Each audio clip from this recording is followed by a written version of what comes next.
আশা করি ভিডিওটি শেষ পর্যন্ত দেখবেন। গল্পটা খুব কষ্টের, মনের অজান্তে চোখ ভিজে যেতে পারে। আমার পাশের বাসার একটা মেয়ে, নাম মিম, আর আমার নাম জাহিদ। মিম আর আমি দুজনেই খুব ভালো বন্ধু, বলতে পারেন একজন আর একজনকে ছাড়া চলে না। হঠাৎ করে একদিন আমি মিমকে মজা করতে করতে বললাম, মিম, আই লাভ ইউ। শোন জাহিদ, আমি তোকে ভালোবাসতে পারবো না, তুই শুধুই আমার বন্ধু। এই কথা বলেই চলে গেল, আটকাতে পারলাম না। এভাবেই দিন যেতে লাগলো, কিন্তু বালিকা তো আমাকে ভালোবাসে না। কি যে করি? বলতে বলতে বালিকার ফোন। ওই জাহিদ, কি করিস? তোর কথাই ভাবছি মিম। চুপ থাক। খাইছিস? না, তুই খাইছিস? হ্যাঁ খাইছি। তুই এখনই খেয়ে নে আর তাড়াতাড়ি মাঠে চলে আয়। আচ্ছা। এটা বলেই লাফাতে লাগলাম। বালিকার মনে হয়তো আমার জন্য ভালোবাসা জেগেছে। তাড়াতাড়ি করে খেয়ে গেলাম, গিয়েই বললাম, কিরে মিম, হঠাৎ জরুরি তলব? সামনে আমাদের এক্সাম রে, খুব টেনশনে আছি। কোনো চিন্তা করিস না, ফেল করলে তোকে আমি বিয়ে করব, তারপর 2টা ক্রিকেট খেলার টিম বানাবো, তোর এক দল আমার এক দল। হাসি দিলাম, কিন্তু হাসি দেওয়ার পর কি ঘটলো তা আমি কেন আমার চোখও বিশ্বাস করতে পারলো না। এমনভাবে আমার গালে চড় মারলো যেন গাল দিয়ে ধোঁয়া বের হচ্ছে। চড়টা মেরেই হিম বলা শুরু করলো, তোকে বন্ধু করে জীবনের সবচেয়ে বড় ভুল করেছি। আজ থেকে আমাদের বন্ধুত্ব এখানেই শেষ। এটা বলেই চলে গেল, আর আমার চোখ দিয়ে বৃষ্টির মতো পানি পড়ছে। কিছুই বুঝতে পারলাম না, খুব মন খারাপ লাগছে। শেষমেশ বন্ধুত্বটাও শেষ। কেমন জানি স্বপ্ন স্বপ্ন লাগছে, তাও কিছুই করার নেই।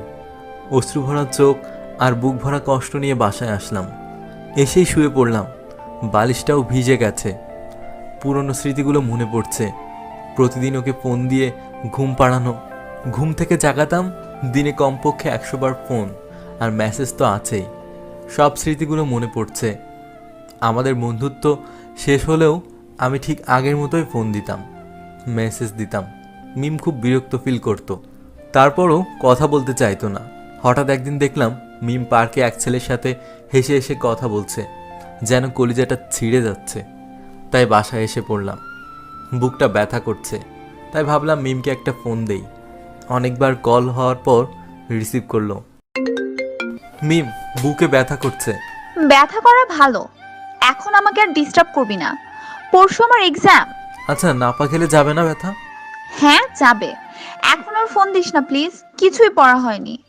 কয়টা খাবো?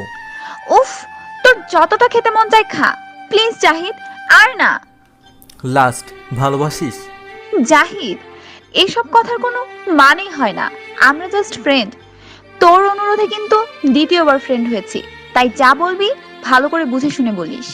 থ্যাঙ্কস মিম, রাখি। ওকে রাখ, আর ভবিষ্যতে যেন এমন কথা আর না শুনি। ওকে। ফোনটা কেটে দিলাম। একসময় মিম মেয়েটা সারাক্ষণ আমার খবর নিত, এখন আর নেয় না, আর জিজ্ঞেস করে না কাউকে পছন্দ করি কি না, আর আগের মতো কি করতে হবে বলে না।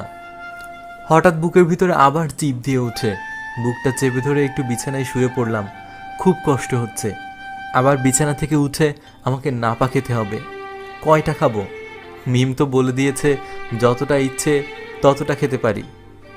সবগুলো ওষুধ মুখের ভিতরে পুরে ঘুমিয়ে পড়লাম। কাক ডাকা ভোরে উঠে পড়ে মিম, মোবাইল চেক করে একটা দীর্ঘশ্বাস ছাড়ে। যাক, আজ কোনো মেসেজও নাই, মিসড কলও নাই। পড়ায় মনোযোগী হয় মিম, মন দিয়েই পড়তে থাকে। হঠাৎ মনটা কেন যেন কেমন কেমন করছে। তবুও ভালো জাহিদ জ্বালাচ্ছে না। ছেলেটার কোনো কমন সেন্স নাই, যখন তখন ফোন দিয়ে বলবে মিম এইটা হয়েছে ওইটা হয়েছে, কি করব। বোরিং। কয়েক ঘন্টা কেটে গেলেও মিমের মোবাইলে